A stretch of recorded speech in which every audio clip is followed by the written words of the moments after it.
ಅಹೋರಾತ್ರಿ ಧರಣಿ ಮಾಡಿರುವಂಥದ್ದು. ಅಹೋರಾತ್ರಿ ಧರಣಿ ಆಯಿತು. ಈಗ ಪಾದಯಾತ್ರೆಗೆ ಸಜ್ಜಾಗ್ತಾ ಇದ್ದಾರೆ. ಬೆಂಗಳೂರಿನಿಂದ ಮೈಸೂರಿನ ತನಕ ಪಾದಯಾತ್ರೆ ಸೋಮವಾರ. ಬೆಂಗಳೂರಿನಿಂದ ಮೈಸೂರಿನ ತನಕ ಪಾದಯಾತ್ರೆ. ಅರವಿಂದ್ ಬೆಲ್ಲದ ಹೇಳಿಕೆ ಕೊಟ್ಟಿದ್ದಾರೆ. ಹೌದು, ನಾವು ಬೆಂಗಳೂರಿನಿಂದ ಮೈಸೂರು ತನಕ ನಾವು ಪಾದಯಾತ್ರೆ ಮಾಡ್ತೀವಿ, ಮೂಡ ಹಗರಣವನ್ನು ಖಂಡಿಸ್ತೀವಿ, ಇದನ್ನ ಇಲ್ಲಿಗೆ ಬಿಡಲ್ಲ. ಬನ್ನಿ ಅರವಿಂದ್ ಬೆಲ್ಲದ್ ಏನು ಹೇಳಿದ್ರು ನೋಡೋಣ. ಅವ್ರು ಯಾವ ರೀತಿ ತನಿಖೆ ಮಾಡತ್ತಾರಂತ ಇಡೀ ರಾಜ್ಯದ ಜನತೆಗೆ ಗೊತ್ತೈತಿ. ಜುಲೈ 15ರಿಂದ ಅಧಿವೇಶನ ಶುರು ಆಗ್ತದಂತಂದ್ರೆ ಜುಲೈ 14ನೇ ತಾರೀಕಿನ ದಿನ ಅವರು ಒಬ್ಬರು ರಿಟೈರ್ಡ್ ಜಡ್ಜ್ ಕಡೆಯಿಂದ ಚರ್ಚೆ ಮಾಡ್ಬೇಕಂತ ಮಾಡಿದ್ದಾರೆ. ಹಿಂದೆ ಕೆಂಪಯ್ಯ ಹಗರಣ, ಅರ್ಕಾವತಿದು ಹಗರಣ ಆದಾಗ ಕೂಡ ಇದೇ ರೀತಿ ಸಿದ್ದರಾಮಯ್ಯನವರು ಕೆಂಪಯ್ಯ ಅಂತ ಹೇಳಿ ಜಡ್ಜನ್ನು, ರಿಟೈರ್ಡ್ ಜಡ್ಜನ್ನು ಮಾಡಿ ಒಂದು ರಿಪೋರ್ಟ್ ಮಾಡಿ ತಮಗೆ ಸೇಫ್ ಮಾಡಿಕೊಂಡ್ರು. ಅದೇ ರೀತಿ ಪ್ರಯತ್ನ ಈಗೂ ಕೂಡ ಮಾಡ್ತಾ ಇದ್ದಾರೆ. ತನಿಖೆ ಏನಾಗೋದಾಗಲಿ, ಅದ್ರ ಜೊತೆ ಚರ್ಚೆ ಮಾಡೋಕ್ಕೇನು ತೊಂದರೆ ಐತಿ ಇವ್ರಿಗೆ.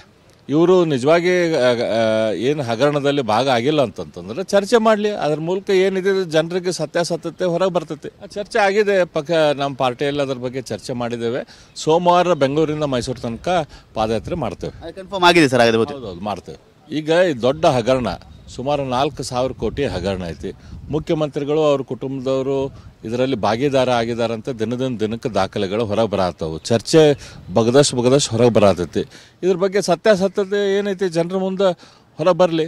ಚರ್ಚೆ ಮಾಡೋಕ್ಕೇನು ತೊಂದರೆ ಇವ್ರಿಗೆ? ಇವ್ರದ್ದು ಕಳ್ಳರ ಜೀವ ಹೊಳ್ಳೊಳಗಂತ ಚರ್ಚೆ ಮಾಡಿದ್ರೆ ಹೊರಗೆ ಬರ್ತೈತೆ ಅಂಥೇಳಿ ಇದ್ದಿದ್ದ ವಿಷಯ ಚರ್ಚೆ ಮಾಡೋಕ್ಕೆ ಇವ್ರು ತಯಾರಿಲ್ಲ. ಅಧ್ಯಕ್ಷರ ಮೂಲಕ ಸಿದ್ದರಾಮಯ್ಯನವರು ಒತ್ತಾಯ ತೆಗೆದುಕೊಂಡು ಬಂದು ಈ ಚರ್ಚೆ ಆಗದಂಗೆ ನೋಡ್ತಾ ಇದ್ದಾರೆ.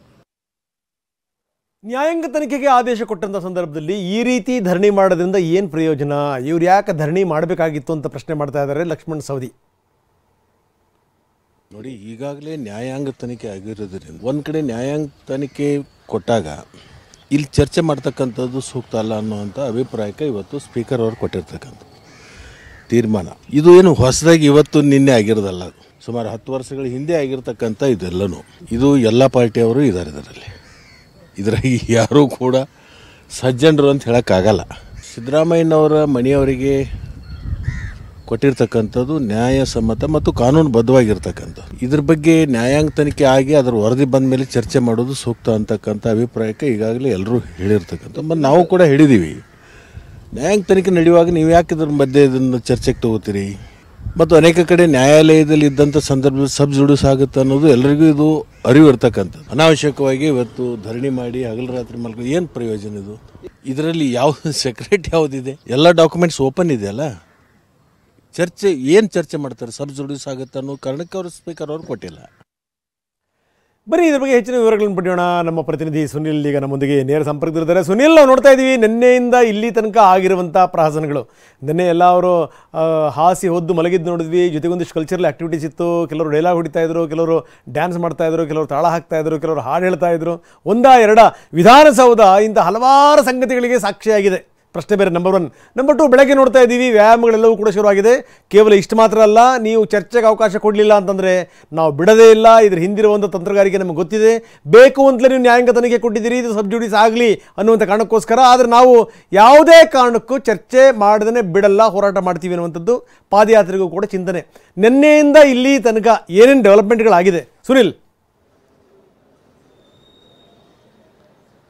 ರಂಗನಾಥ್, ಪ್ರಮುಖವಾಗಿ ಮೂಡ ಹಗರಣವನ್ನು ಈಗಾಗಲೇ ಬಿಜೆಪಿ ಜೆಡಿಎಸ್ ದೊಡ್ಡ ಮಟ್ಟಿಗೆ ಒಂದು ತಾರ್ಕಿಕ ಅಂತ್ಯಕ್ಕೆ ತೆಗೆದುಕೊಂಡು ಹೋಗಬೇಕು, ಸರ್ಕಾರವನ್ನು ಇಕ್ಕಟ್ಟಿಗೆ ಸಿಗಿಸಬೇಕು, ಮತ್ತು ಪ್ರಮುಖವಾಗಿ ಮುಖ್ಯಮಂತ್ರಿಗಳನ್ನು ರಾಜೀನಾಮೆ ನೀಡಿಸಬೇಕು ಅಂತ ಹೋರಾಟವನ್ನು ಕೂಡ ಮಾಡ್ತಾ ಇದೆ. ಅದೇ ವಿಚಾರವಾಗಿ ನಿನ್ನೆ ಸದನದಲ್ಲಿ ಚರ್ಚೆಗೆ ಅವಕಾಶವನ್ನು ಬಿಜೆಪಿ ಕೇಳಿದ್ರು, ಆದರೆ ಚರ್ಚೆಗೆ ಅವಕಾಶವನ್ನು ಕೊಡಲಿಲ್ಲ. ಯಾಕೆಂದರೆ ಪ್ರಮುಖವಾಗಿ ಈಗಾಗಲೇ ನ್ಯಾಯಾಂಗ ತನಿಖೆ ನಡೆಯುವಂಥ ಸಂದರ್ಭದಲ್ಲಿ ಅವಕಾಶವನ್ನು ಕೊಡಬಾರ್ದು, ಸಬ್ ಜುಡಿಸಸ್ ಆಗುತ್ತೆ ಅನ್ನೋ ಒಂದು ಲೆಕ್ಕಾಚಾರದಲ್ಲಿ ಈಗಾಗಲೇ ಚರ್ಚೆಗೆ ಅವಕಾಶವನ್ನು ಸ್ಪೀಕರ್ ಅವರು ಕೊಟ್ಟಿಲ್ಲ. ಅದೇ ವಿಚಾರವನ್ನು ಮುಂದಿಟ್ಟಿರುವಂಥ ಬಿಜೆಪಿ ಜೆಡಿಎಸ್ ಅವರು ನಿನ್ನೆಯಿಂದಲೂ ಕೂಡ ಅಹೋರಾತ್ರಿ ಹೋರಾಟವನ್ನು ಕೂಡ ಮಾಡ್ತಾ ಇದ್ದಾರೆ. ಅಹೋರಾತ್ರಿ ಹೋರಾಟ ಒಂದು ಕಡೆ, ಅದನ್ನೊಂದು ಕಡೆ ಎಲ್ಲ ರೀತಿಯಾದ ಸರ್ಕಾರವನ್ನು ಇಕ್ಕಟ್ಟಿಗೆ ಸಿಲುಸುವ ವಿಚಾರವಾಗಿ ಪ್ರತಿಭಟನೆ ಯಾವ ರೀತಿಯಾಗಿ ಮಾಡಬೇಕು ಅನ್ನೋ ಒಂದು ಕಡೆ ಆಗುತ್ತೆ. ಮತ್ತು ಎಲ್ಲ ಸಂಗೀತವನ್ನು ಕಚೇರಿಯನ್ನು ಕೂಡ ನಿನ್ನೆ ನಡೆದಿರುವಂಥ ವಿಧಾನಸೌಧದಲ್ಲಿ ಬೆಳಗ್ಗೆ ಎಲ್ಲರೂ ಕೂಡ ಯಥಾ ಪ್ರಕಾರವಾಗಿ ವಾಕಿಂಗ್ ಮಾಡುವಂಥ ಕೆಲಸವನ್ನು ಮಾಡಿದ್ರೆ, ಈಗ ಬೆಳಗ್ಗೆ 9:30 ಅಧಿವೇಶನ ಯಾವಾಗ ಆರಂಭವಾಗುತ್ತೆ, ಮತ್ತೆ ಆರಂಭವಾದ ಕ್ಷಣದಿಂದ ಮತ್ತೆ ಹೋರಾಟವನ್ನು ಮಾಡಲಿಕ್ಕೆ ಬಿಜೆಪಿ ಜೆಡಿಎಸ್ ಈಗಲೇ ಮುಂದಾಗಿದೆ. ಆರೋಷಕ್ ಆಗ್ಬೋದು, ವಿಜೇಂದ್ರ ಆಗ್ಬೋದು, ಮತ್ತೆ ಏನು ಸುರೇಶ್ ಬಾಬು ಅವರ ನೇತೃತ್ವದಲ್ಲಿ ನಡೆಯುತ್ತಿರುವಂಥ ಈ ಒಂದು ಹೋರಾಟದಿಂದ ಎರಡೂ ಸದನ, ಪರಿಷತ್ ಮತ್ತೆ ವಿಧಾನಸಭೆಯಲ್ಲೂ ಹೋರಾಟ ನಡೀತಾ ಇದೆ. ಈ ಒಂದು ಹೋರಾಟವನ್ನು ತಾರ್ಕಿಕ ಅಂತ್ಯವನ್ನು ತೆಗೆದುಕೊಂಡು ಹೋಗಬೇಕು ಹೋಗಬೇಕು ಅಂತ ಹೋರಾಟವನ್ನು ಮಾಡಲಿಕ್ಕೆ ಬಿಜೆಪಿ ಜೆಡಿಎಸ್ ಮುಂದಾಗಿದೆ. ಆದರೆ ಈಗಾಗಲೇ ಕಾಂಗ್ರೆಸ್ನವರು ಏನು ಹೇಳ್ತಾ ಇದ್ದಾರೆ, ಇದು ನ್ಯಾಯಾಂಗ ತನಿಖೆಯಲ್ಲಿರುವಂಥ ಸಂದರ್ಭದಲ್ಲಿ ನಿಮ್ಮ ಚರ್ಚೆಗೆ ಅವಕಾಶವನ್ನು ಕೊಟ್ಟರೆ ಇದು ಬೇರೆ ರೀತಿ ಆಗುತ್ತೆ. ಆ ಒಂದು ಹಿನ್ನೆಲೆಯಲ್ಲಿ ಮುಖ್ಯಮಂತ್ರಿಗಳಿಗೆ ಡ್ಯಾಮೇಜ್ ಮಾಡುವಂಥ ಕೆಲಸಕ್ಕೆ ಕಾಂಗ್ರೆಸ್ ಬಿಜೆಪಿ ಮುಂದಾಗ್ತಾ ಇದೆ ಅಂತೇಳಿ ಈಗಾಗಲೇ ಕಾಂಗ್ರೆಸ್ ನಾಯಕರು ಒಂದು ರೀತಿ ಆರೋಪವನ್ನು ಕೂಡ ಮಾಡ್ತಾ ಇರೋದು. ಬಿಜೆಪಿ ಅವರು ಏನು ಹೇಳ್ತಾ ಇದ್ದಾರೆ, ಪ್ರಮುಖವಾಗಿ ಈ ಒಂದು ಹಗರಣದಲ್ಲಿ ಯಾರೇ ಭಾಗಿಯಾಗಿರಲಿ, ಬಿಜೆಪಿಯವರು ಭಾಗಿಯಾಗಿರಲಿ, ಜೆಡಿಎಸ್ ಅವರು ಭಾಗಿಯಾಗಿರಲಿ, ಕಾಂಗ್ರೆಸ್ ಅವರು ಭಾಗಿಯಾಗಲಿ, ಚರ್ಚೆಗೆ ಅವಕಾಶವನ್ನು ಕೊಡಿ, ಎಲ್ಲರ ಬಣ್ಣ ಬಯಲಾಗಬೇಕು. ಹಾಗಾಗಿ ಈ ಒಂದು ಹೋರಾಟವನ್ನು ಕೂಡ ನಾವು ಮಾಡ್ತೀವಿ.